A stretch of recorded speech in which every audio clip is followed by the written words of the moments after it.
Recuerda que puedes escuchar este audio horas antes de su estreno y sin publicidad suscribiéndote en cesarvidal.tv.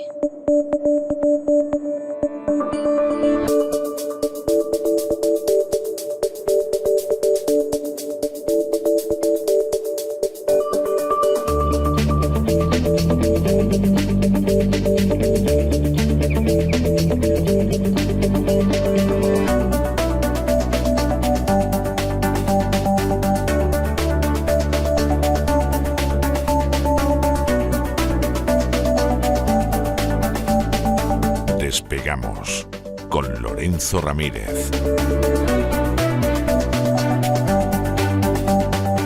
Corremos raudos y veloces hacia nuestro avión, atravesamos el umbral, nos tiramos en plancha sobre los asientos, nos abrochamos los cinturones,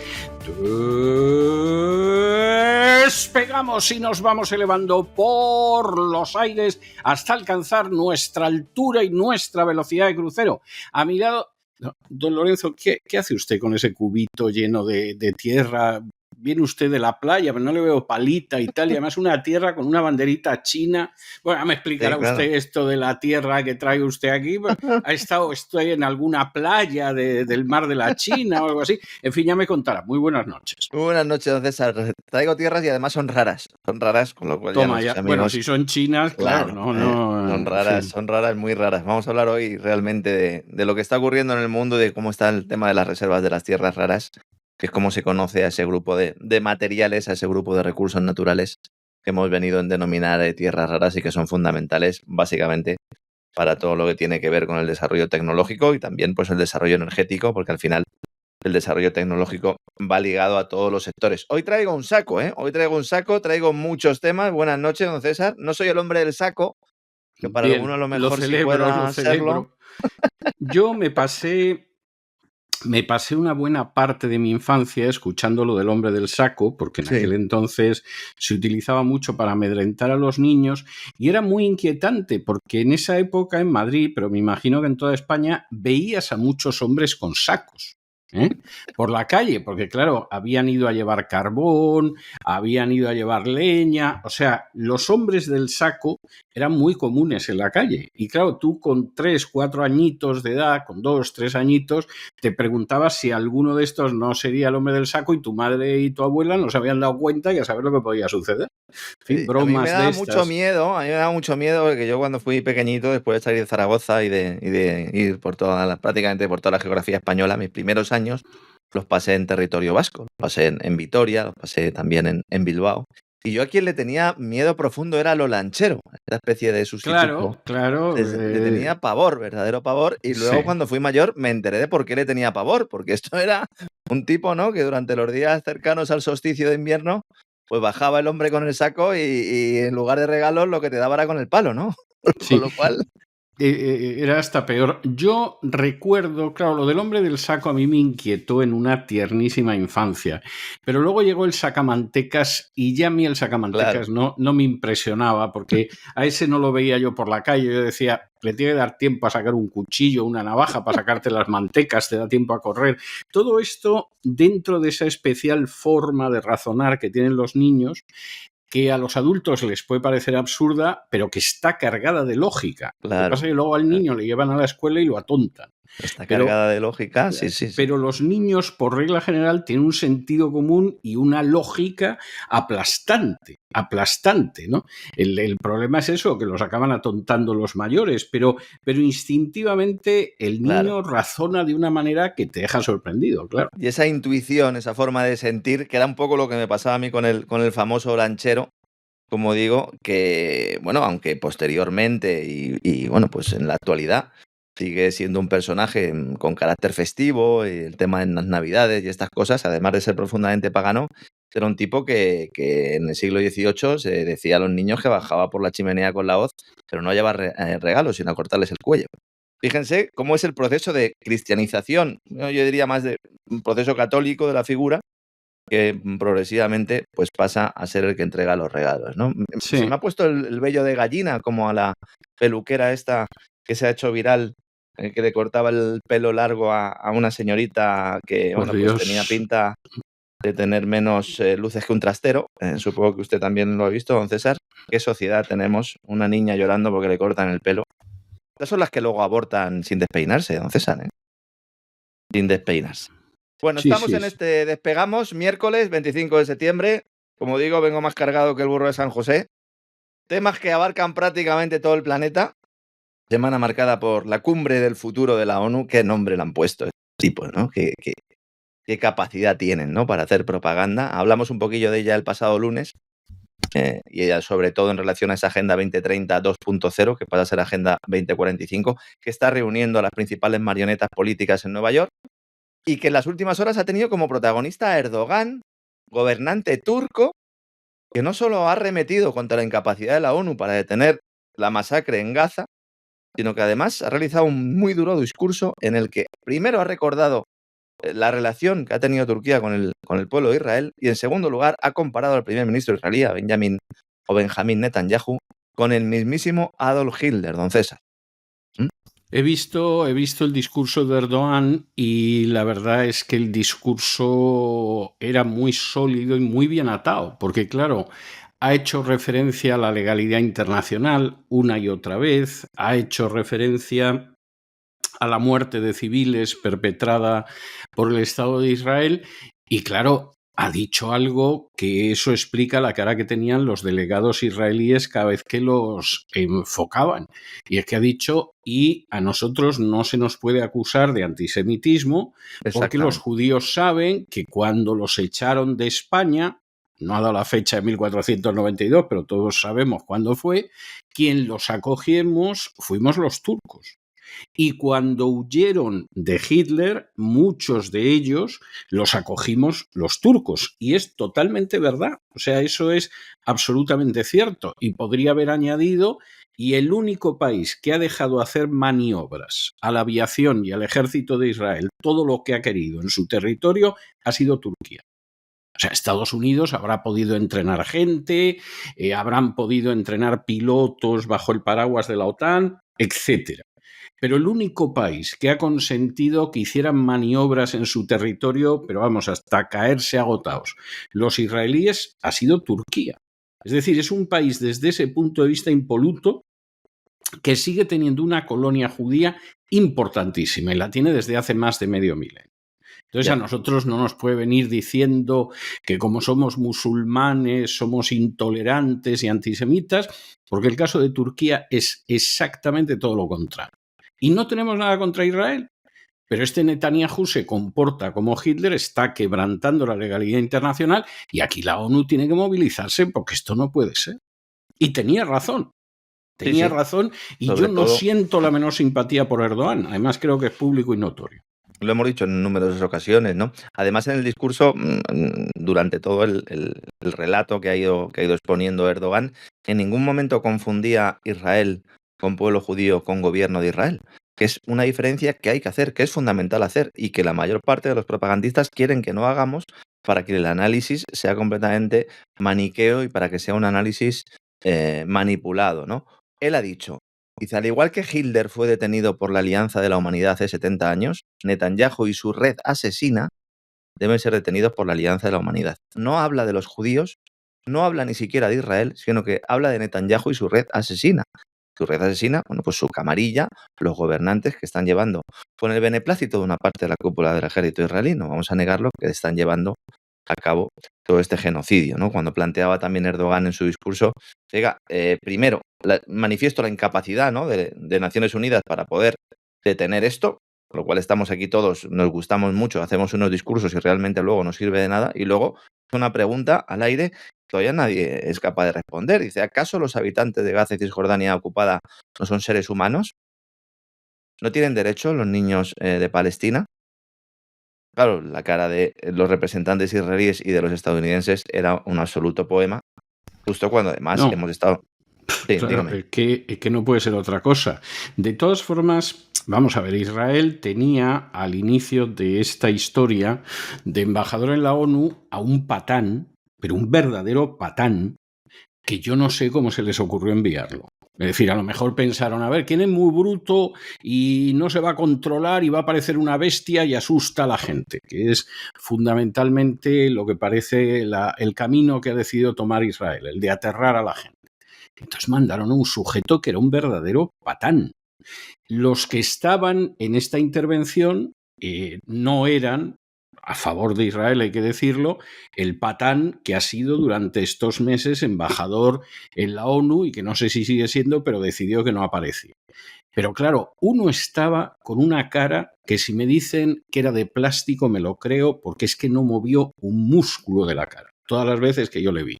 Y había otro que tenía una cara como diciendo, aquí no nos queda más remedio que aguantar esto a pie firme como si fuéramos legionarios, pero qué palizón nos está pegando el turco.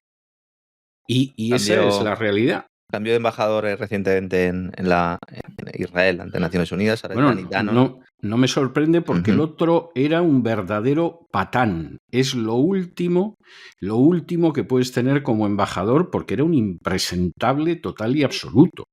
O sea, es que es de esa gente que dices, bueno, pues a lo mejor alguno que piensa que el mundo lo puede arreglar bombardeando todo lo bombardeable, pues piensa que enviando a este va a impresionar a la gente de Naciones Unidas. Lo primero que hizo fue tener las tiesas con Guterres, nada más llegar. Claro, porque al final tiene que defender lo indefendible y al final estamos en esa situación también, ¿no? Sí, Fíjese, es que estaban realizando prácticamente estas declaraciones o estaban generando un debate público cuando acaba de llegar la noticia, aparte de los bombardeos masivos que continúan, que ya tristemente no es ni noticia. Israel ha entregado durante las últimas horas, un contenedor a las autoridades de Gaza con 90 cadáveres en un contenedor, sin datos de identificación, sin ningún tipo de nota, ni siquiera de dónde los habían conseguido o de dónde los habían recuperado o dónde los habían matado, porque normalmente en estos casos cuando se recupera un cadáver, aunque sea de alguien del ejército contrario, pues dices dónde estaba, por lo menos para que sean capaces de identificarlos. Yo no sabía esto, la verdad me he quedado bastante sorprendido. Al final el mal no tiene límites. Esto es una práctica común, que lleguen contenedores con cadáveres, que en algunos casos los acaban de asesinar y en otros, bueno, pues directamente abren fosas y los sacan para construir una casa en un territorio ocupado o para establecer unos cimientos o directamente para dragar un río o cualquier otro tipo de circunstancia. Estamos ante la completa deshumanización de las personas que viven allí. Más allá de las ideologías que tengamos cada uno, no podemos entrar en este tipo de discursos porque entonces nos vamos a convertir en el mal, pero el mal con mayúscula. Sí. Una sociedad absolutamente enferma. ¿Vivimos en una sociedad enferma? Bueno, Robert Fico, el primer ministro de Eslovaquia, que sufrió un atentado pues hace unas semanas, bueno, hace ya unos meses, fue en mayo de este año, estuvo a punto de fallecer después de que le dispararan, un tipo con conexiones ucranianas, acaba de recibir un sobre con una bala. Este es el jardín de Borrell, ¿no? Este es el jardín de la democracia, de Josep Borrell. Nosotros somos los que le vamos a dar las clases al mundo de lo que es democracia, de lo que es libertad, de lo que es el derecho a expresar una opinión, de lo que es el derecho de un determinado pueblo a escoger un gobernante, porque el de Eslovaquia no ha dado un golpe de Estado para estar ahí. Y claro, en este contexto, cualquier tipo de barbaridad ya que vaya sucediendo en el día a día nos va anestesiando. Esto es un poco preocupante. A muchos de los oyentes del Despegamos les pasa y a mí también y no me gusta.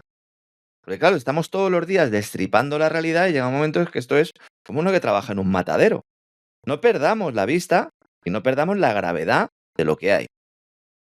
Luego sale el secretario general de Naciones Unidas, el Guterres, Antonio Guterres, reclamando, como ya es tradición, una arquitectura internacional en la que las soberanías nacionales vayan diluyéndose para aumentar el poder político de esta burocracia centralizada que tiene como único mandato defender la agenda globalista. No faltó la referencia al cambio climático y aunque criticó con dureza la deriva bélica de los gobiernos occidentales, sin citarlos, evidentemente, lo cierto es que solo lo hizo para insistir en el mantra de la reforma del sistema multilateral. Están ahora con esa historia. No, vamos a reformar el sistema multilateral, pero no para dar más capacidad a los estados para modificar la agenda de la ONU, sino para reducirla, porque estamos de acuerdo en que tú te puedes sentar en una asamblea en la que cada uno de los gobernantes expresen sus agendas y digan, bueno, entre bomberos no nos vamos a pisar la manguera. He recogido una cita que ilustra bien el mensaje y que refleja la gran falacia del argumento. Dice Guterres: no me hago ilusiones sobre las barreras a la reforma del sistema multilateral.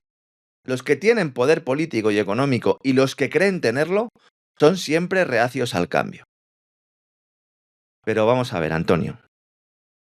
¿Pero cómo los que tienen poder político y económico? Pero si son tus jefes, Guterres. Son los que te han puesto ahí. Pero vamos a ver. Currículum. Antonio, vamos a ver tu currículum. Has sido primer ministro de Portugal, presidente de la Internacional Socialista, presidente del Consejo Europeo, presidente del Alto Comisionado para Refugiados en las peores crisis de refugiados de la historia provocadas por tus amigos atlantistas, Siria, Afganistán, Irak. De hecho, este es el que puso a la globalista Angelina Jolie como la zarina. Recuerda, don César, que por lo visto ahora Angelina Jolie se está arrepintiendo. Sí, parece ser que no está tan orgullosa de la historia, sí. Porque a lo mejor se ha empezado a dar cuenta ahora de lo que estaba sucediendo, lo sabíamos todos menos ella. Y luego en 2016 lo ponen secretario general de la ONU. Pero vamos a ver, Guterres, ¿cómo que los que tienen poder político y económico? Pero vamos a ver, si tú eres uno de sus agentes. Vivimos en una operación psicológica constante. Esto es como cuando te hablan de los que tienen dinero y los ricos y te lo dicen unos diputados que el 40% de su salario no tributa un céntimo y que además tienen unas pensiones que son más altas que gente que ha podido cotizar 40 años. O sea, es que es algo tremendo, tremendo. Esto es como cuando en la Revolución Francesa el primo del rey hablaba de los aristócratas como si fuera otra gente, ¿no? O sea, es de un cinismo y de una poca vergüenza que verdaderamente da espanto. Lo que hace Yolanda Díaz, la Barbie de AliExpress, de la que vamos a hablar dentro de unos minutos, es exactamente lo mismo. Dice, pero ¿cómo que estás representando a los pobres? ¿Pero quién te ha visto y quién te ve, Yolandita? Bueno, esa tontería la ha dicho siempre, eso sí es verdad. Sí, es verdad. Cuando no era rubia de bote. Pobre lo que yo de monje, vamos. Claro, exactamente, ¿no? Vivimos en una operación psicológica constante. Y esto lo contamos en el especial, en el gran reseteo que dedicamos a la guerra mental. Seguramente hagamos algún programa más en este sentido, porque estoy profundizando un poco en las técnicas de manipulación psicológica que se están llevando a cabo en estos momentos. Evidentemente, la gran reclusión pandémica fue la punta de lanza o fue el momento clave, ¿no?, para realizar este tipo de operaciones que algunos piensan que no existen. Algunos piensan que las circunstancias estas surgen porque sí, que los mensajes repetidos hasta la saciedad de todos los gobernantes que son, pues están en las antípodas de la realidad, es algo que no lo hacen de forma consciente y lo hacen de forma consciente para ir rompiéndonos por dentro, para ir rompiendo nuestro espíritu crítico y para que acabemos como finalmente acaba el protagonista de 1984, tumbado en la cama, ¿no?, y entregando prácticamente la cuchara después de haberse puesto durante toda la obra. Vivimos en una operación psicológica constante. Mientras está celebrando la asamblea, los discursos se suceden.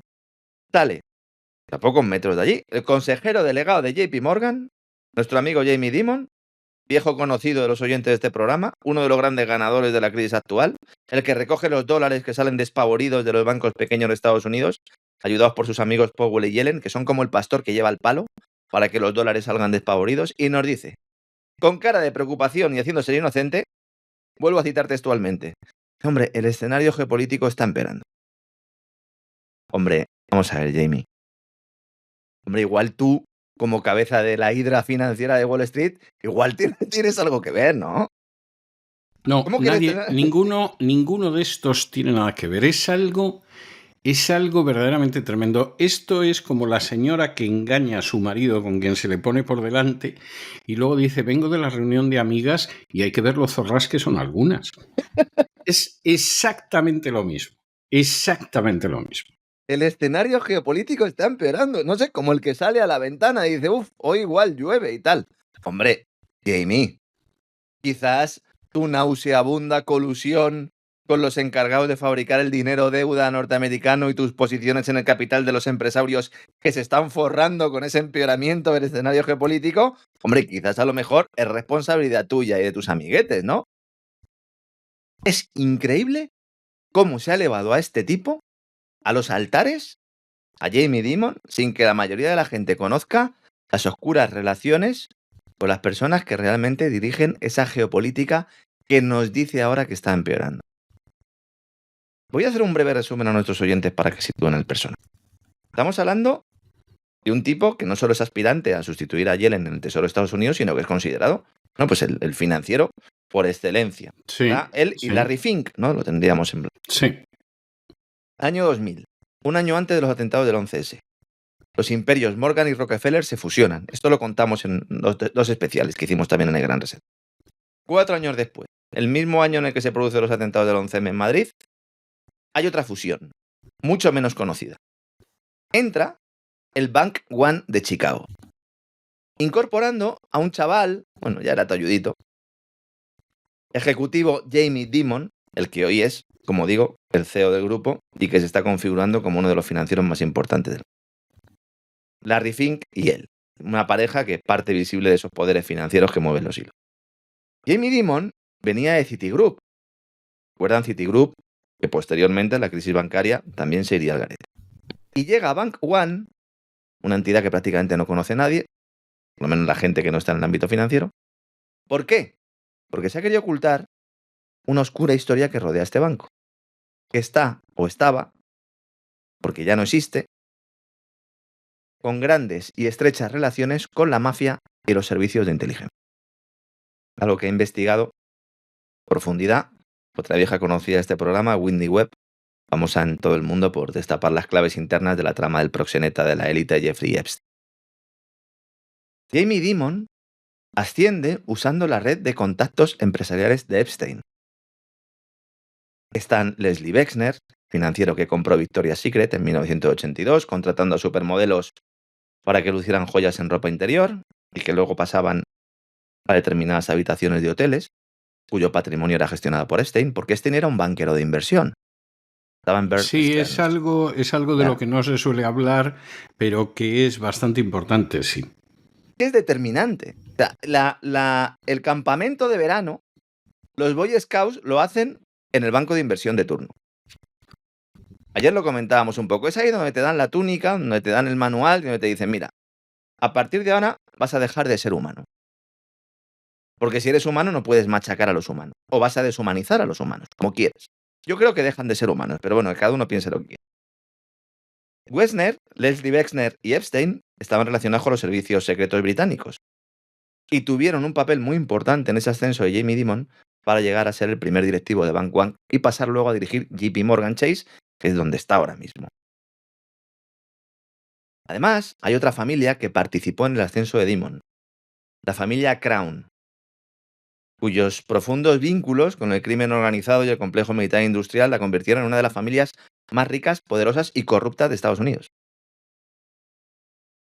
Fíjense el personaje. Los Crown son el ejemplo claro de cómo el crimen organizado y el poder corporativo se han mezclado a lo largo de los años para ir produciendo esas élites que son realmente intocables. Y tienen un historial de hacer lo que sea necesario, evidentemente sea legal o ilegal, para conseguir lo que quieren y avanzar en sus agendas políticas y aumentar su propio poder. Incluso los presidentes y el Pentágono han sido incapaces de desafiarles. Uno que desafió a los Crown fue JFK. Fíjense, ¿no? Todo esto hay que tenerlo en consideración cada vez que este hombre habla. Y parece que, no sé, que ha hablado el profeta Elías. Oiga, no nos diga que está preocupado por el estado del mundo. Usted es responsable en buena medida de lo que está pasando en el mundo. Sí. Esto, vamos a ver, esto tiene infinidad de paralelos en el mundo en el que vivimos, pero es como cuando sale Kamala Harris hablando de cómo va a arreglar Estados Unidos, que ella ha contribuido, pero bastante a desarreglar durante los últimos 4 años, y es para decir, pero bueno, vamos a ver, usted no era la vicepresidenta de Estados Unidos. Porque es que parece que el que ha gobernado estos últimos 4 años ha sido Donald Trump y ahora viene usted a deshacer entuertos y a corregir los desaguisados. Pero si no la querían ni en su propio partido. No, pero si es que es así. No, hombre, ha habido que imponerlas sin primarias porque si va a unas primarias es posible que no hubiera salido y a saber quién hubiera salido. Pero claro, es verdaderamente pavoroso el cinismo de esta gente. Bueno, el mismo Pedro Sánchez cuando habla parece que se está presentando a unas elecciones desde la oposición porque del desaguisado de años que sufre España no tiene nada que ver con él. O sea, es algo de verdad impresionante. Sí, es como es una evolución del concepto de herencia recibida y ya ni siquiera lo mencionan, ¿no? Parece que están en una posición permanente. Bueno, hemos llegado en España a situaciones en las que el gobierno, partidos del gobierno, se manifiestan contra políticas del gobierno. Esto es lo último ya, ¿no? Y además salen con los sindicatos y tal, y dicen, vamos a reclamar. Y dice, pero bueno, ¿cómo que vas a reclamar? Si eres tú el ministro de Trabajo, o la ministra de Trabajo, Yolanda Díaz, ¿no? Por lo tanto, eso de las lágrimas de cocodrilo de Jamie Dimon, no se lo crean. ¿Por qué? Porque, claro, uno empezaba a analizar un poco las declaraciones de Dimon. Dice, bueno, ¿y tú qué propones, Jamie? ¿Qué propones para que esta geopolítica no sea tan preocupante? Dice, pues miren, Estados Unidos debe prepararse para una larga guerra, emitiendo deuda y abriendo la caja del Tesoro y de la Reserva Federal a los bancos y empresarios en los que invierte su banco. Estupendo, Jamie. Pues para este viaje no hacen falta alforjas. Y luego dice que te preocupa la geopolítica. Pero si precisamente la geopolítica está así por haber llevado este tipo de políticas. A mí me sorprende ver a la gente hablando de la crisis económica, de la crisis demográfica, de la crisis de natalidad, de la crisis financiera, de la crisis geopolítica, como si fuera, no sé, algo externo a las decisiones que toman. Y ojo, no lo decimos nosotros esto. Que Financial Times, esta mañana, desvelaba cómo el oligopolio bancario, en este caso Estados Unidos, esto les sonará a los españoles porque ya lo hemos contado aquí en España, Estados Unidos también, está saqueando a los ahorradores, mientras la Reserva Federal y las autoridades de competencia hacen la vista gorda. Han ganado $1 billón, más de 500.000 millones de dólares, gracias a que son un cártel. Y Financial Times lo decía esta mañana sin despeinarse. ¿Y cuáles son los dos bancos que más han ganado en este proceso de cartelización? JP Morgan y Bank of America. Porque han sido los que menos han remunerado el ahorro a sus clientes. Bien. Han estado pagando depósitos a 1,5 y 1,7% cuando el tipo era del 5,5. Me lo va a decir a mí. En fin, no, lo que pasa, vamos a ver qué pasa. ¿Por qué sucede eso con JP Morgan? Que efectivamente actúa de esa manera y la gente, sin embargo, pues mantiene la cuenta en JP Morgan. Bueno, porque al menos en teoría es un banco muy sólido, muy fiable. Claro, y es a donde huye el dinero cuando vienen mal dadas, claro. Exacto, bien. Y luego además porque hay una serie de productos que le ofrecen a la gente y entonces pues resulta que tiene unos productos por ahí que son de interés, ¿no? Y entonces, pues lo que pasa es que, claro, esos productos, pues a la gente le interesan y sigue ahí. O sea, esa es la historia que hay, pero lo que está usted contando es indiscutible. Utilizando en buena medida además ese miedo generado por una crisis bancaria, que Janet Yellen fue la primera del Tesoro de Estados Unidos, que dijo algo que no puede decir nunca un representante del Tesoro. Dice, sí, hay problemas en el sector financiero, pero no en los grandes, solo las entidades regionales. ¿Y qué provocó? Pues que el ahorro saliera despavorido de las entidades regionales, fundamentalmente a las grandes, y JP Morgan como primera entidad fue la más beneficiada. Quiero explicar un poco esto de que los bancos paguen poco interés y luego los tipos de interés oficiales sean muy altos, porque evidentemente los bancos tradicionalmente siempre han ganado dinero con el arbitraje de tipos de interés. Es decir, si el tipo de interés de referencia está en el 5,5, pues yo doy un 3,5, doy un 4, doy un 4,5 y con la diferencia me quedo yo. El problema es que de media en Estados Unidos han dado un 2,2. Entonces, una cosa es el arbitraje de tipos, aprovechar esa diferencia entre lo que cuesta la liquidez y lo que se paga al ahorrador, y otra cosa es este latrocinio. ¿Pero por qué se produce el latrocinio? Porque el sector bancario es un oligopolio que trabaja con el visto bueno de los reguladores estatales. ¿Por qué? Porque a cambio de permitirles este saqueo, ellos les compran los bonos, la deuda pública. Efectivamente, ¿Claro? Es que ese es el truco del almendruco. Claro. Que efectivamente se tolera lo que desde luego no debería tolerarse porque a cambio damos algo y lo damos desde el poder político.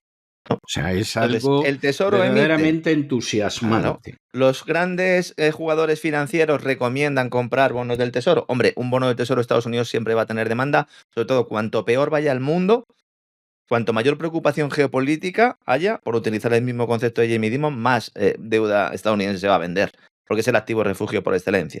Hemos explicado en muchas ocasiones, el bono del tesoro es la otra contrapartida del dólar. Dinero deuda, pues al final, igual que compras dólares, puedes comprar bonos del Tesoro de Estados Unidos porque sabes que es la primera economía del planeta y esa garantía.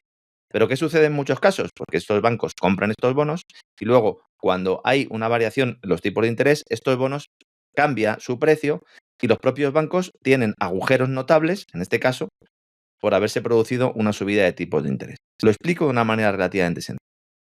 Los bancos aprovechan el escenario de tipos altos de la Reserva Federal y la ventanilla del Tesoro para obtener liquidez ilimitada.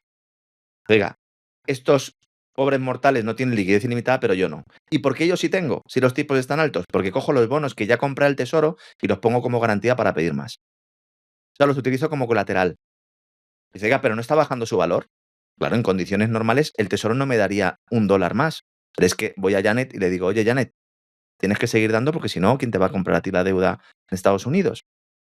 ¿Quién te la va a colocar? ¿Quién la va a meter en los paquetes de renta fija? Que es el banquete financiero que se ha producido previo a la fiesta de la que hablábamos ayer, que están viviendo ahora los señores de Wall Street. Problema, esos bonos, aunque te siga dando liquidez el Banco Central, si van perdiendo valor, tú los tienes guardados y por lo tanto en tu balance hay una depreciación continua.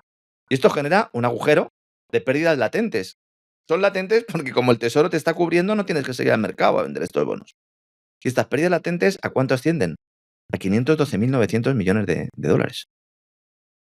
Es verdad que es menos que hace un año, pero el volumen es mayúsculo. Y aquí está otra de las explicaciones de que la Reserva Federal baje tipos, además de para ayudar a Kamala y detener el deterioro laboral. Porque si bajan tipos, para así elevar el valor de esos bonos del Tesoro que los bancos tienen en sus balances y que esas pérdidas vayan desapareciendo. Estos son datos oficiales de la autoridad financiera encargada de garantizar los depósitos bancarios de los hogares norteamericanos, el FDIC.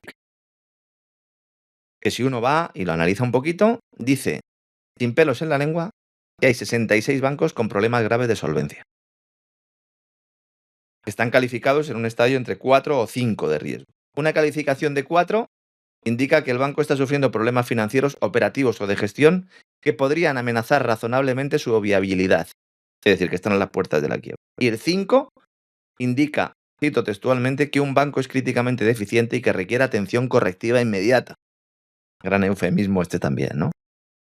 ¿Y dónde van a ir los depósitos de estos bancos, de estos 66 bancos, una vez que los clientes se den cuenta de la situación?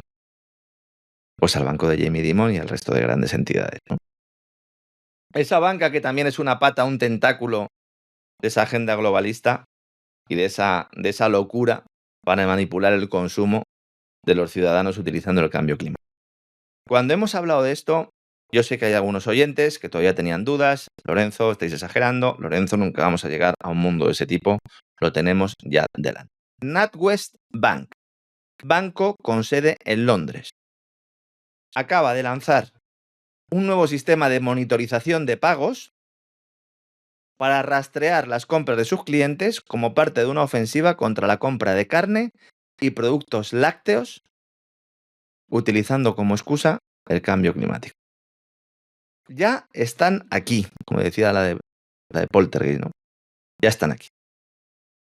Rastreador de huella de carbono. Esto también lo exponían algunos de los prebostes del Foro Económico Mundial. Lo hemos contado hasta la saciedad en el Gran Reseteo, en cesarvidal.tv. Dijimos que no era una tesis, que no era una teoría, que se estaba haciendo.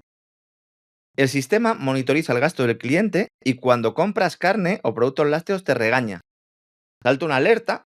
Dice, oiga, está usted provocando el cambio climático. Esto es como lo de como del fumar mata, ¿no? Los cajetillas de tabaco, pero suena tu móvil. Suena tu móvil y ¡ah! Cada vez que compras carne, oiga, voy a comprar leche. ¡Ah! Leche de soja, ahí no suena. Ya es lo que faltaba.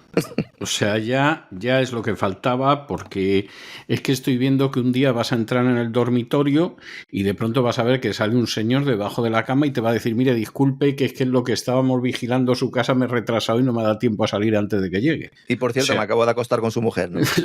Eso puede pasar cualquier cosa, ¿no? Pero en cualquiera de los casos, o sea, estamos llegando a unos extremos. Que vamos, la Unión Soviética de Stalin era un inmenso campo de libertad, ¿eh? O sea, es algo terrible los extremos a los que estamos llegando ante una pasividad de la gente verdaderamente aterradora. Es decir, esto dio un salto tremendo con los atentados del 11 de septiembre, se quiera o no reconocer y se piense lo que se piense de ellos, esto dio un salto muy inquietante, dio un salto todavía muchísimo peor con Obama, que además ahí no se enteró nadie, nos hemos enterado por los que se fueron y lo contaron, como ha sido el caso de Snowden, etcétera, etcétera. Pero aquí no contaba absolutamente nadie, ha sido terrible, y lo que ha venido después pisando el acelerador de la agenda globalista está llegando a unos extremos verdaderamente pavorosos. Sí, porque además cambia el foco y ya el enemigo no es tanto el terrorismo internacional, sino es un enemigo que no se ve tan bien, que es imposible debatir, porque evidentemente el clima siempre va a seguir cambiando, y que además permite hacer ingeniería social directamente en tu móvil, en el bolsillo. Que digo yo que hoy suena una alerta y te envía un mensaje NatWest, pero a lo mejor en el futuro te explota el móvil y te asesinan por haber comprado un filete. Sí, bueno, el móvil o cualquier otra cosa que tenga. Está usted escribiendo en el ordenador y en lo que está viendo un vídeo de YouTube sobre la batalla de las Ardenas le pegan un pepinazo, ¿no? Y se cree que ha salido de la pantalla. Claro. No faltará el que tenga el síndrome de Estocolmo y que diga, pues muy bien, porque mire, iba a comprar un filete de res, iba a comprar carne buena y, oiga, es que realmente es malo para mi salud, entonces mejor que no la voy a comprar. No la voy a comprar. Gracias, NatWest, por haberme ayudado a modificar mi criterio. Además, claro, como al hacer el pago, tiene que ser siempre en digital, evidentemente, en efectivo es imposible. Esto es un poco el vehículo que se utiliza, que se va a utilizar, y esto también me gusta traerlo como ejemplo de lo que van a ser las divisas digitales de Banca Central, que no es que me esté inventando nada ni que esté contando un cuento, es decir, esto es lo que está haciendo NatWest en Londres. Entonces, en este contexto, te ofrece alternativas proteicas en función de lo que tú ibas a comprar para dirigir directamente tu consumo. La aplicación presiona a los clientes y les invita, entre comillas, a participar en los lunes vegetarianos. Y les advierte que deberían elegir dietas basadas principalmente en plantas para combatir el calentamiento global. Estos siguen con lo del calentamiento global, que alguien les explique que lo del calentamiento global ya no se puede usar porque ha habido una pausa de 16 años entre el año 2000 y 2016. No sé ni siquiera si lo saben los señores de NatWest. Pero vamos a ver, ¿cómo que los lunes vegetarianos? En todo caso, ponlo el viernes. O sea, el lunes después, o sea, el fin de semana vas a trabajar Bloody Monday o Blue Monday, vas a trabajar los lunes con esa cara ahí, con esas ojeras, y encima te vas a tener que tomar un sándwich de lechuga. Cambiadlo.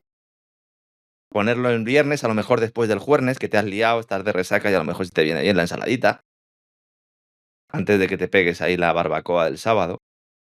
Aunque a lo mejor en el futuro ponen los sábados vegetarianos, ¿no? Entonces te tienes que ir a cualquier tienda en Londres a comprarte un sándwich de tréboles, esos sándwiches que toman allí y que son verdaderamente infectos, ¿no? Luego también, es completamente real, los mensajes de alerta recomiendan que cuando comas en casa siempre sea vegetariano. Así han calculado que se reduce la huella de carbono en unos 40 kilos. 40 kilos supongo que son los que pierdes tú haciendo esto, porque adelgazar supongo que adelgazar. O sea, en casa, zanahoria, espárragos, guisantes, no sé si patata, porque tiene hidratos de carbono. Menciona la aplicación. Tofu. ¿Sí? Tienen una manía con el tofu y la quinoa. A mí el tofu no me gusta y no me ha gustado jamás. Y la quinoa me da hasta un cierto asco. Bueno, pues usted no se imagina la manía que hay con el tofu y la quinoa. O sea, tú vas al médico, pero vas al médico a, yo que sé, a la revisión anual, a que te hagan los análisis de sangre, cualquier cosa. Estás estupendo y el médico fundamentalmente parece que tiene dos funciones. Una, ver cómo te puede recetar pastillas. Sí. O sea, es importante que te recete pastillas, que tú te vayas lo más empastillado posible. Esa una. Lo necesites o no lo necesites.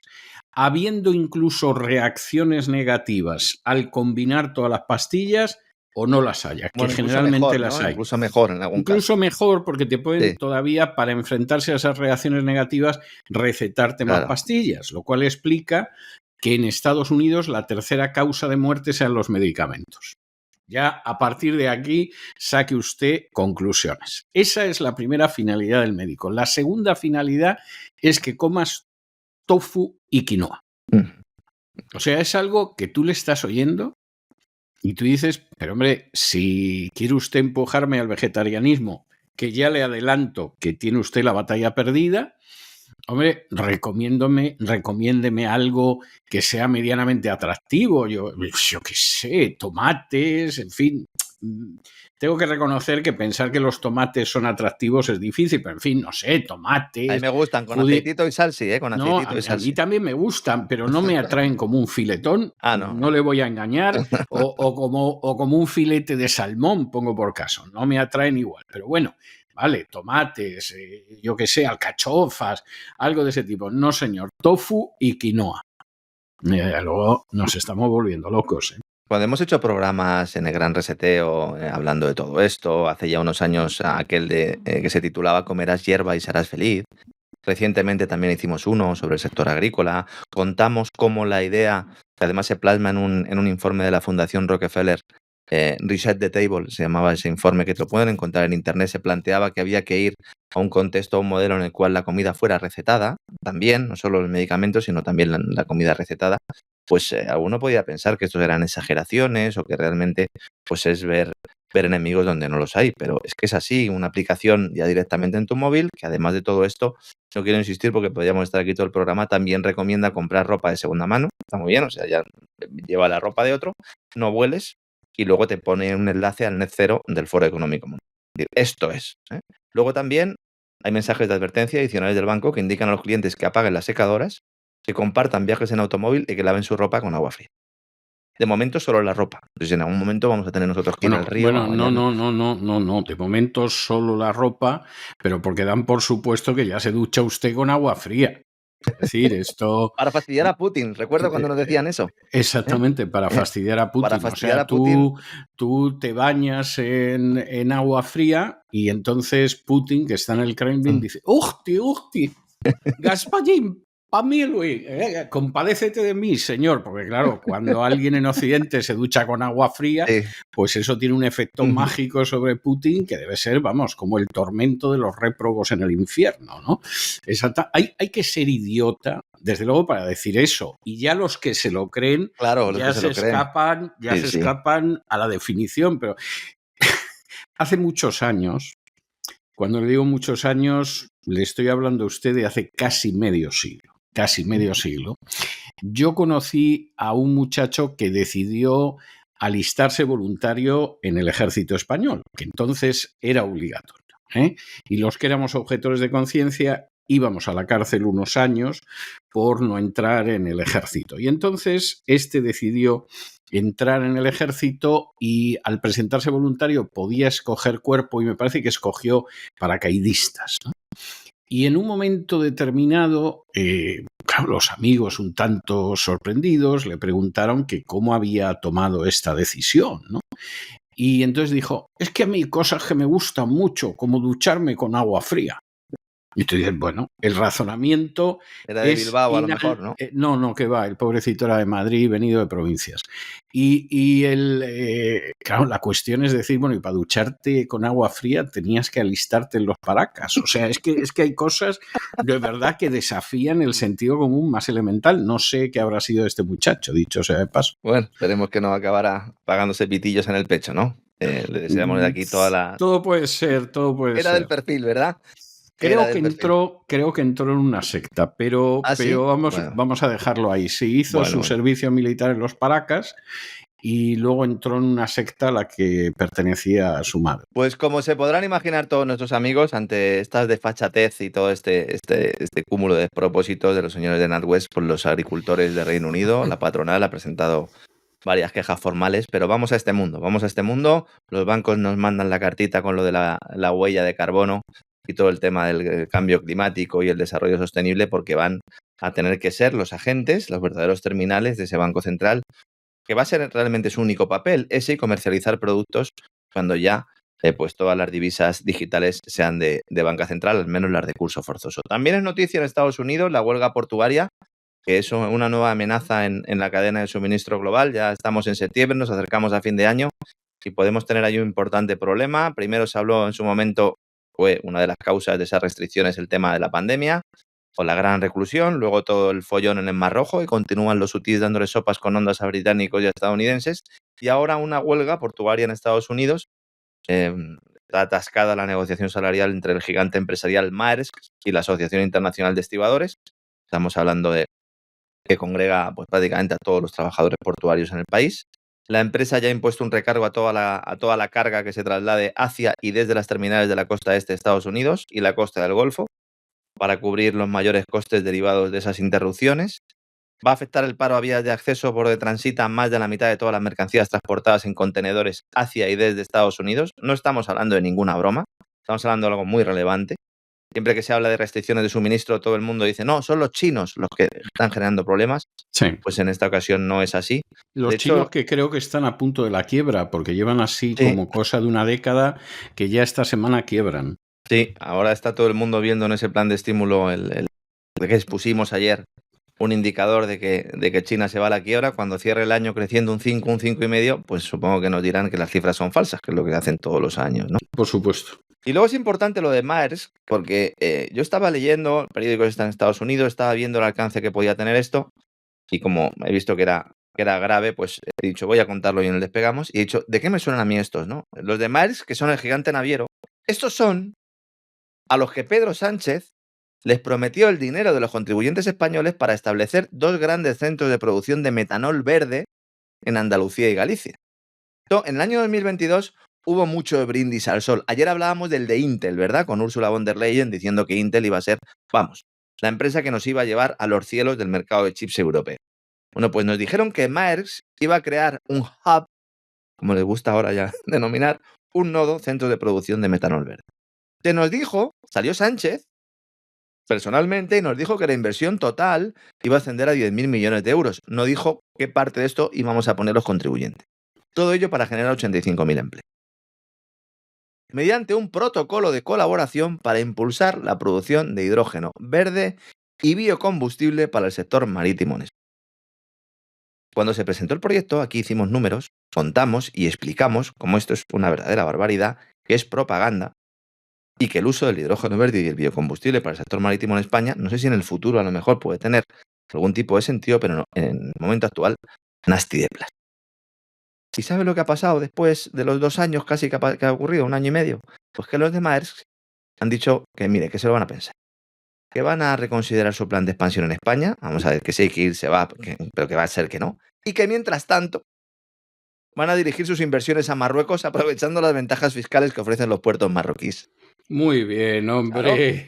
Claro. Esto me lo estaba yo esperando. Claro. Esto me lo estaba yo esperando. La verdad es que Marruecos le está comiendo a España la tostada, que el día menos pensado se acaba la tostada y se la ha comido Marruecos y ya lo que le pega es un mordisco en la mano y se queda con Canarias, con Ceuta y con Melilla. Es que esto, vamos a ver, hay que ser muy tonto para no darse cuenta, si es que se ve.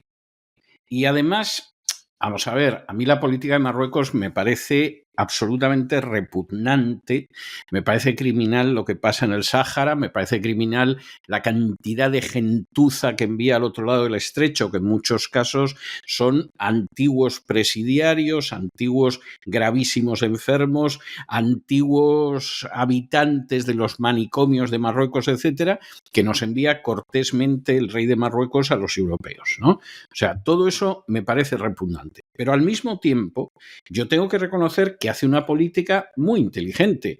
La prueba está en que en estos momentos hay una docena de activistas saharauis que han pedido asilo político en España con más razón seguramente que cualquiera de los que pida asilo político en España ahora mismo, y Grande Marlaska los va a deportar mientras está dejando entrar a decenas de miles de marroquíes ilegales, de los que muchísimos son delincuentes que estaban en una cárcel en Marruecos que ha vaciado el rey de Marruecos.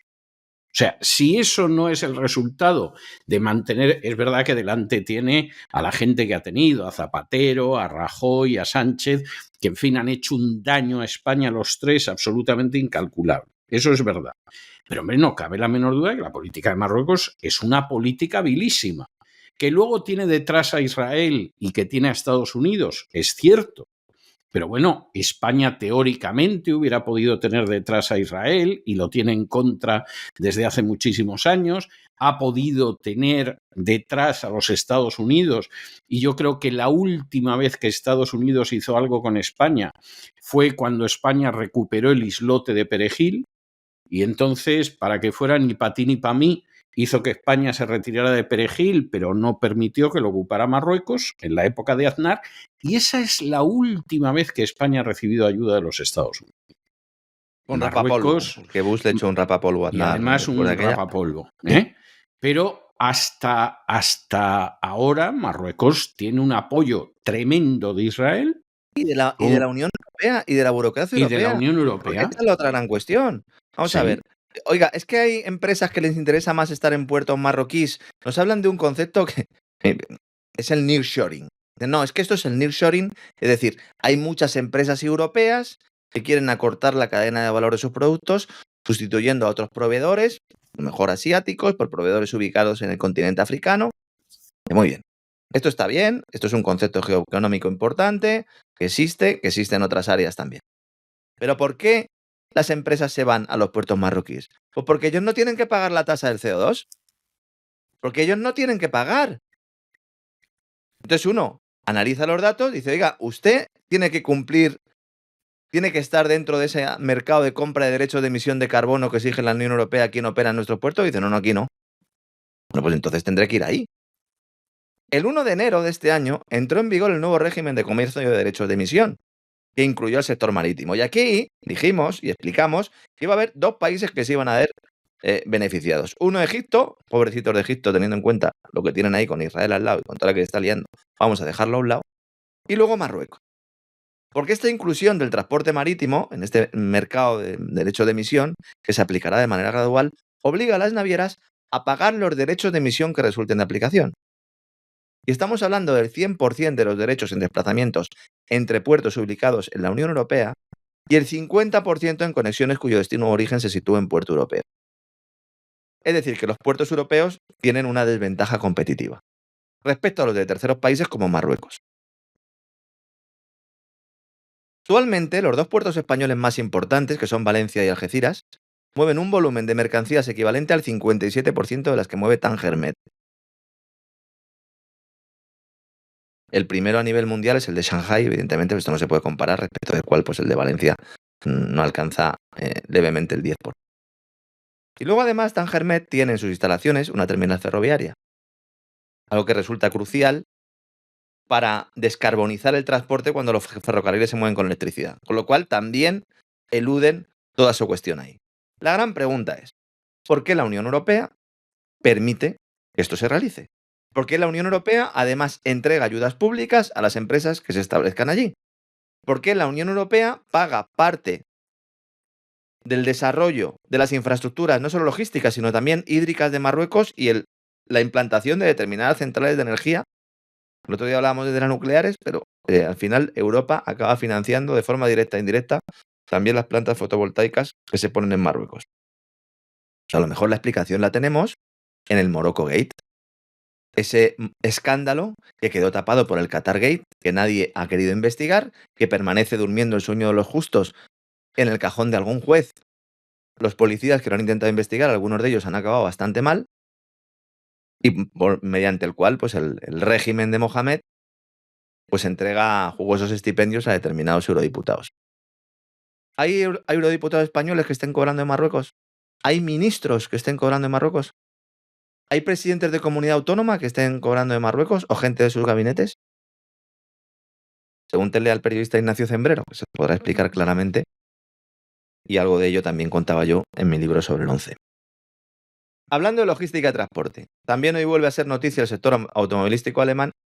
Tenía una reunión el vicecanciller y ministro de Economía, Robert Habeck, de los Verdes, una reunión de emergencia con representantes de las principales automovilísticas, proveedores, sindicatos, la patronal, porque viene una ola de despidos sin precedentes y van a cerrar múltiples plantas en todo el país, como venimos aquí anunciando desde hace meses.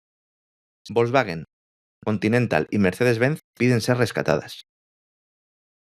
El gobierno vuelve a anunciar que recuperará parte de los programas de dinero público para impulsar la venta de coches eléctricos. A esto creo que lo llaman el libre mercado. A esto creo que lo llaman el libre mercado en Occidente, claro, porque esto si lo hacen los chinos, no le digo si se le ocurriera hacerlo a los rusos, vamos, sería un intervencionismo intolerable, o a los mexicanos, pongo por caso, o sea, sería algo intolerable, ¿no? Pero esto en Occidente se llama libre mercado.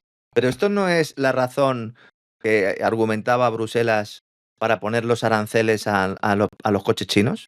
O sea, ¿no decían que los coches chinos no se podían vender en Europa de forma libre porque el gobierno chino subvencionaba a sus empresas automovilísticas? Que es justo lo que está pidiendo ahora la industria automovilística alemana, pero ojo, no está pidiendo que le rescaten de nuevas, que le entreguen o que utilicen el dinero público para impulsar su negocio. Lo que quieren es que lo hagan aún más y que recuperen viejos programas que habían eliminado, como el de impulsar la venta de coches eléctricos, que tras su retirada ha confirmado lo que hemos explicado aquí hasta la saciedad, que los fabricantes europeos no son competitivos, no solo porque el coste de la energía sea elevado en comparación con sus rivales chinos. No quiero mirar hacia nadie, Habeck y Scholz, que soy dos responsables, o que los costes laborales sean un poco más altos, sino que la materia prima necesaria y en buena medida el desarrollo tecnológico no está en Europa, sino en manos del gigante asiático. Y enseguida vamos a hablar de las tierras raras, pero ya que estamos con Alemania, me gustaría hacer un comentario sobre esos resultados en Brandenburgo, esas elecciones regionales alemanas, donde el partido de Olaf Scholz pues, ha sido un empate prácticamente técnico con Alternativa por Alemania. Unos han tenido el 30,9% de los votos, los supuestos socialdemócratas, y el partido Alternativa por Alemania el 29%. Los verdes se han pegado un golpe tremendo, han quedado muy atrás con el 4% de los votos, y en las últimas horas, prácticamente cuando íbamos a iniciar este vuelo, cuando estábamos echando combustible a nuestro avión, han anunciado los principales líderes de los verdes alemanes su dimisión. Yo he visto el titular y entonces he ido corriendo a decir, ha dimitido Habeck. Porque Habeck es un líder de los verdes, vicecanciller y ministro de Economía. Y digo, bueno, pues ha sido un momento de esos en los que he pensado, bueno, va a suceder algo o está sucediendo algo que tenía que haber pasado hace mucho tiempo, que es que Robert Habeck dimita como responsable de la economía alemana. Yo no sé si ha habido algún ministro de Economía más nefasto en los últimos 2 años, desde luego que él está en las quinielas. Pero no, dimiten otros dos tipos, que tu nombre es una mujer, Ricarda Lang y Omid Noripur, que han dicho que van a dimitir, son los responsables un poco del partido en Brandenburgo, que hace falta un nuevo comienzo, no falta la referencia con tintes ocultistas, siempre están con lo del nuevo amanecer, el nuevo comienzo, y han dicho que tienen que asumir la responsabilidad de la actual crisis y dar paso a nuevas caras. Estos dos tipos, hace unos minutos seguramente la mayor parte de los oyentes de Pegamos no tenían ni idea de quiénes eran, conocen allí, en su casa, a la hora de comer, y también en el Partido de los Verdes, en Alemania. Estos dos son víctimas de Habeck. Porque lo que ha arrastrado a los verdes no es lo que hayan hecho estos dos tipos, o este señor y esta señora, es lo que está haciendo Habeck. Entonces le preguntan por esto a Habeck y tiene el cuajo, dice, pues sí, estoy de acuerdo, alabo la decisión de mis compañeros, esto es una muestra de gran fortaleza y visión de futuro, y esto lo que hace es allanar el camino para un nuevo y potente comienzo. Pero ¿cómo puedes tener tan poca vergüenza, Robert? Pero si eres tú el que tendrías que haber asumido tu responsabilidad. A lo mejor no dimitiendo, pero sal ahí, tío, y échate el partido a tus espaldas. Pero ¿cómo tienes tan poca vergüenza, insisto? El ministro de la descarbonización, que lo que va a hacer ahora es entregarle dinero público a Volkswagen, a Continental y Mercedes-Benz. Por mucho dinero que les den a los fabricantes europeos, es imposible competir con los coches chinos. Es imposible. Hoy es imposible, pero mañana va a ser aún más imposible. Porque no se va a poder entregar dinero público ad infinitum. Y los chinos, y no me cansaré de decirlo, el desarrollo de su industria automovilística, como el de otros sectores, no se basa en el dinero público, por mucho que se repita el mantra. Se basa en eso, desarrollo tecnológico, costes laborales un poquito más bajos. Cada vez esta diferencia, esta brecha se va cerrando, va a llegar un momento en el que los costes laborales no sean importantes. Energía, aquí sí es importante.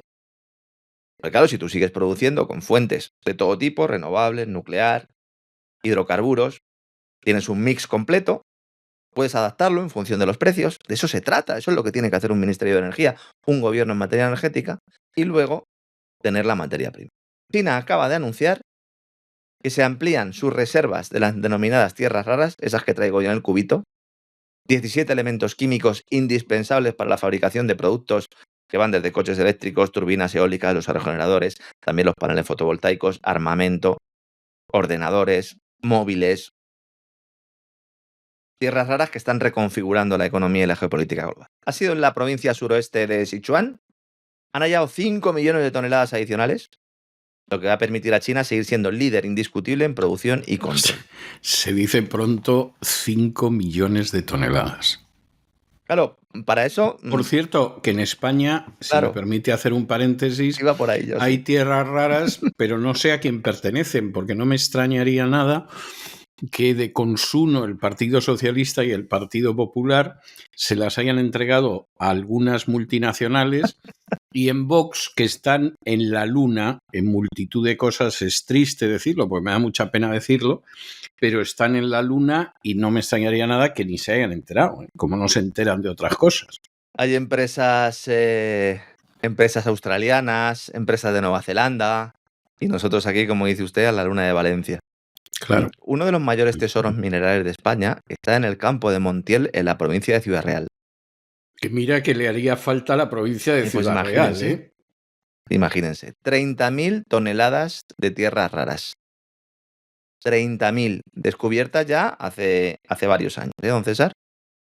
Se descubrieron Sí, ya sí, hace se varios años. dice En el pronto. año 2015, dice, oiga, ¿y esto quién lo está gestionando? Bueno, pues esto lo está gestionando una empresa que se llama Quantum Minería. Quantum Minería dice, bueno, ¿y estos de dónde son, no? Bueno, pues Quantum Minería, es una empresa que tiene inversores extranjeros, que no tiene el permiso de la Junta para poder llevar adelante sus operaciones y que, bueno, en este caso vemos que hay ahí caras españoles. Pero hay otros territorios donde no hay empresas españolas, hay empresas de Nueva Zelanda, empresas de Australia. Y en un lugar de la Mancha podríamos, además de Don Quijote, tener ahí tierras raras. ¿Qué pasa en estos casos? Que siempre sale alguien y dice, no, es que esto atenta contra el medio ambiente. Y poner molinillos y aerogeneradores de forma masiva no atenta contra el medio ambiente, ¿no? O expropiarles a los agricultores sus terrenos para entregárselos a un fondo de inversión y tal, ahí sí, ¿no? Pues eso es lo que hay. En España hay reservas, hay identificadas varias áreas. Además de Montiel hay otras áreas. En Extremadura también ha habido otras localizaciones. Bueno, pues otros yacimientos que no se quieren, bueno, pues extraer, porque era lo que iba a decir con respecto a lo de China. Lo que tienes que hacer es primero buscarlas, luego encontrarlas y luego sacarlas. Nosotros en España, Campo de Montiel, la Sierra de Galiñeiro en Pontevedra, la Rambla de las Granatillas en Almería y el complejo basal de Fuerteventura de Las Palmas. Una lista a la que habría que añadir la presencia de proporciones significativas de dos de estos recursos, en concreto de lantano y de cerio, en Domo de Tormes, frontera entre Salamanca y Zamora, y 3 depósitos submarinos localizados ya por el Instituto Geológico Minero de España, en el Golfo de Cádiz, el Banco de Galicia y el monte submarino Tropic en Canarias, que es el que se quiere quedar el amigo Mohamed. ¿Podríamos tener posibilidades? Podríamos tener posibilidades. ¿Van a ser necesarias estas tierras raras? Van a ser necesarias. Si no las sacamos nosotros hay que comprarlas fuera. Y esto se puede extrapolar a todos los demás países. Bueno, entonces, ¿quién tiene las tierras raras? Pues como digo, China tiene en total unos 44 millones de toneladas. Fíjense, ahora se han descubierto 5 adicionales. Esto sería aproximadamente el 40% de las reservas mundiales. Lo que pasa es que si tenemos en cuenta todo el mercado de producción global, estarían en torno al 70, entre el 70 y el 90, dependiendo del indicador que coja. Si nos fijamos solo en las reservas, los dos siguientes de la lista son Brasil y Vietnam, con el 18 y el 17% de las reservas globales respectivamente. ¿Y el cuarto quién es? Pues el cuarto es Rusia, con unos 12 millones de toneladas, 10% de reservas mundiales. Oiga, y Estados Unidos tiene 2 millones de toneladas. Está por detrás de la India y de Australia. Por lo cual, ¿cómo vamos a llevar a cabo una nueva economía, como la llaman ellos, una transición digital, una transición ecológica, una transición energética? ¿Cómo vamos a caminar a la cuarta revolución industrial y al mismo tiempo nos vamos a desacoplar de los países que son los que tienen los materiales necesarios para llevar a cabo ese cambio o esa modificación o esa reforma o modernización de la economía? Que alguien me lo explique. Que yo es que últimamente no entiendo nada. No entiendo absolutamente nada. En España, el tema del coche eléctrico todavía hay gente que sigue defendiendo que tiene muchísimo éxito. La fabricación de vehículos en España, en general, se está hundiendo y la de coches eléctricos aún más, hasta el punto de que ya solo se hacen coches bajo demanda, para que no se les acumulen los stocks. Los últimos datos, de agosto hasta agosto, en el año, se han hundido un 25% la fabricación de vehículos electrificados. La producción nacional de coches eléctricos respecto al total no alcanza el 9%. Y claro, luego pasa lo que pasa, que se envejece el parque automovilístico. ¿Por qué? Porque todo el mundo va al mercado de segunda mano que está en burbuja histórica. Los coches de más de 15 años en España pasan del 4% al 42% del parque. Se dice pronto, ¿eh? También se dice pronto porque la economía es la que es. O sea, no nos vamos a engañar. Pero no es que la gente quiera seguir manteniendo un coche que te cierra mal la puerta, que te falla, lo que sea. Es que no te puedes comprar uno nuevo porque además los precios son abusivos. Pues. Totalmente. Es así. Estamos hablando de precios de modelos que en los últimos 15 años se han duplicado el precio. El mismo coche. No estoy hablando de otro coche con mejores prestaciones. No, el mismo. Y claro, eso ha hecho que todo el mundo vaya al mercado de segunda mano por necesidad, en buena medida. Y dice, oiga, y que un coche de segunda mano vale ahora más. Mire, yo tengo un Dacia, un coche de los baratitos. Me lo compré ya hace muchos años. Y yo ahora vendo el coche de segunda mano más caro de lo que me lo compré. Le creo. Bueno, vamos a ver, yo tengo que decirle, porque yo nunca he tenido automóvil. Entonces, tuve un automóvil durante una época que me encasquetó la COPE, que quería deshacerse de él y me vendió un automóvil que luego me enteré que era para haber demandado a la COPE, ¿no? Por intento de homicidio o algo de este tipo. Al final... Tenías el líquido de frenos directamente. Al final el automóvil lo acabé regalando, no entro en más detalles. Y es la única vez que yo he tenido la propiedad de un automóvil, muy poquito, 3 o 4 años de este tipo y además por esas circunstancias. Pero, desde los años 90, es decir, que no es de ayer ni de la época de Sánchez solo, toda la gente que había en mi entorno compraba automóviles de segunda mano. Con la excepción de algún compañero que dirigía programas de radio y esos se compraban unos automóviles que eran verdaderamente espléndidos. O sea, esa ha sido una excepción, pero era gente que tenía unos ingresos muchísimo más elevados, de hecho multiplicaban los ingresos de la media en España. Pero con esa excepción, es decir, gente que yo conocía muy arriba en los medios, en radio y en televisión, toda la gente, absolutamente toda la gente que yo conocía, compraba automóviles de segunda mano desde los años 90. Hay otra excepción que recuerdo ahora, que era el guardaespaldas de una persona conocida, que no voy a mencionar, que era un ladrón, y además a mí me robó, o sea que sé lo que digo, y este también tenía un automóvil que efectivamente el automóvil era impresionante y vivía en un chalet que era impresionante y uno decía, pero bueno, ¿y ser guardaespaldas da para esto? Si robas, sí, y efectivamente era su caso. Pero esta es la gente que yo conocía, la mayoría de la gente que se movía en mi círculo, que eran amigos, etcétera, era todos ellos gente que había comprado automóviles de segunda mano. Y como dice usted muy bien, puede que en un momento determinado hasta lo compraran de primera mano hace años y si ahora lo venden de segunda mano, les dan más. Sí. Es así. Tradicionalmente siempre se ha dicho que un coche en cuanto salía del concesionario perdía prácticamente la mitad de su valor. A lo mejor es una exageración, pero se decía... En España pasa lo que pasa, o sea, la vida está como está y no hay que engañarse, o sea, y el que no lo quiera ver, peor para él. Bueno, pero es que en realidad todo va estupendamente. Acaba de publicar previsiones el Ministerio de Economía de Carlos Cuerpo. Fíjense lo que han hecho, ¿no? Primero ponen a Escrivá de gobernador del Banco de España. Luego, el Banco de España saca un informe elevando el crecimiento de la economía española. Y luego el gobierno modifica todo su cuadro macroeconómico, el futuro, basándose en las expectativas de crecimiento que le ha dado su amigo el señor Escrivá. Y esto los trileros. Entonces, yo antaño, cuando presentaba este cuadro, el denominado cuadro macroeconómico, el gobierno, siempre se hace antes de los presupuestos generales del Estado, lo solía analizar.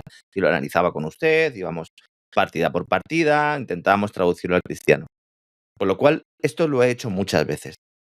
Es increíble el nivel de falsedad, de manipulación que existen en todos estos programas, en todas estas proyecciones de gasto público. Fundamentalmente son gastos e ingresos públicos, y lo alejados que están de la realidad ya les da igual. Antes decíamos, esto es papel mojado. No, esto no es ya ni un cartón. El gobierno eleva la previsión de crecimiento de la economía española basándose en una supuesta recuperación de la construcción inmobiliaria, fruto del incremento esperado de la oferta de vivienda derivado de la política inmobiliaria del Ejecutivo. Pero el chiste se cuenta solo. Pero si hay una crisis inmobiliaria de acceso a la vivienda en España, no de precios de caballo. ¿Dónde están las 184.000 viviendas prometidas por Pedro Sánchez hace poco más de un año? En las campañas de las autonómicas de mayo de 2023, Sánchez estuvo encadenando una ristra de anuncios. Vamos a incrementar el parque público de viviendas, plan estatal de vivienda, acuerdos con las comunidades autónomas, el plan de recuperación, de transformación y resiliencia, el Fondo Social de Vivienda, el SEPES, la Sociedad Pública Empresarial del Suelo, también iba a sacar viviendas. En 2 ocasiones, había el SEPES 1 y el SEPES 2. Luego la Sareb, el Banco Malo, también iba a poner viviendas. ¿Qué pasa? ¿Que las tienes todas guardadas y las vas a sacar ahora para recuperar la construcción? Pero, de verdad, es que nos toman por imbéciles. Claro, esto sería un chiste si no fuera tan grave esto. ¿Cómo está creciendo España?